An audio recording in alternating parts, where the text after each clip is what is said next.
క్రైస్తవ జీవితం ఒక ఆత్మీయ యుద్ధం. మనం రక్షణ పొందినంత మాత్రాన సాతాను మనల్ని విడిచిపెట్టడు. పైగా మనల్ని ఎలాగైనా పడగొట్టాలని వాడు మరింతగా ప్రయత్నిస్తుంటాడు. 1 పేతురు 5:8లో చెప్పబడినట్లు, మీ విరోధి అయిన అపవాది గర్జించు సింహము వలె ఎవరిని మృంగుదునా అని వెదుకుచూ తిరుగుచున్నాడు. వాడు మన మీద నేరుగా దాడి చేయకుండా, మనకు తెలియకుండానే మనం చిక్కుకుపోయేలా కొన్ని ఉచ్చులను వేస్తాడు. ఈ ఉచ్చుల పట్ల మనం మెలకువగా ఉండకపోతే మన ఆత్మీయ జీవితం కుప్పకూలిపోయే ప్రమాదం ఉంది. అపవాది వేసే ఆ 5 ప్రాముఖ్యమైన ఉచ్చులేంటో ఈ వీడియోలో చూద్దాం. మొదటిగా, నిరుత్సాహం మరియు నిరాశ. ఇది సాతాను ఉపయోగించే అత్యంత శక్తివంతమైన ఆయుధం. మనకేదైనా కష్టం వచ్చినప్పుడు, లేదా మనం అడిగిన ప్రార్థనకు జవాబు రానప్పుడు, దేవుడు నిన్ను ప్రేమించడం లేదు, నీ జీవితం ఇంతే అని సాతాను మన మనసులో నిరాశను నింపుతాడు. నిరుత్సాహపడిన వ్యక్తి ప్రార్థన చేయలేడు, వాక్యాన్ని నమ్మలేడు.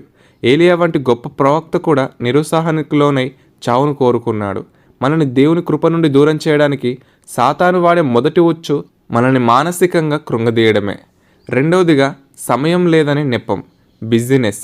నేటి ఆధునిక కాలంలో సాతాను నేరుగా మనల్ని పాపం చేయమని అడగక్కర్లేదు. మనల్ని చాలా బిజీగా ఉంచితే సరిపోతుంది. ఉద్యోగం, వ్యాపారం, వినోదం లేదా సోషల్ మీడియాలో మనల్ని ముంచివేసి ప్రార్థన చేయడానికి లేదా వాక్యం చదవడానికి సమయం లేకుండా చేస్తాడు. మన జీవితంలో దేవునికి ప్రథమ స్థానం లేకుండా చేయడమే వాడి ప్లాన్. ఎప్పుడైతే దేవునితో మన సంబంధం తెగిపోతుందో అప్పుడు మనం ఆత్మీయంగా బలహీనపడతాము. అలా బలహీనపడినప్పుడే వాడు మనల్ని సులభంగా లోబరుచుకుంటాడు. మూడవదిగా, పోలిక మరియు అసూయ.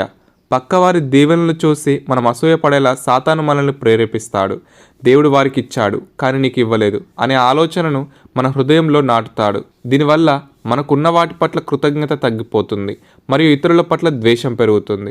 కయీను తన తమ్ముడైన హేబెలు మీద అసూయ పడటం వల్లే పాపంలో పడిపోయాడు. మనల్ని మనం ఇతరులతో పోల్చుకోవడం ప్రారంభించినప్పుడు దేవుడు మన పట్ల కలిగి ఉన్న ప్రత్యేకమైన ప్రణాళికను మనం మర్చిపోతాం. నాలుగవదిగా, చిన్న చిన్న పాపాలను నిర్లక్ష్యం చేయడం. సాతాను మనల్ని ఒకేసారి పెద్ద పాపం చేయమని అడగడు. ఇది చిన్న అబద్ధమే కదా, ఇది చిన్న తప్పే కదా, అందరూ చేసేదే కదా అని మనల్ని ఒప్పిస్తాడు.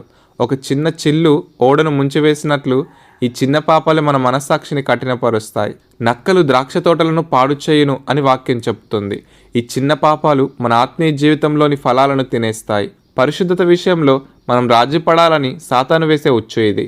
చివరగా, స్వనీతి మరియు గర్వం. మనం ఆత్మీయంగా ఎదిగినప్పుడు సాతాను మనల్ని నేను అందరికంటే భక్తిపరుడిని అనే గర్వంలోకి నెడతాడు.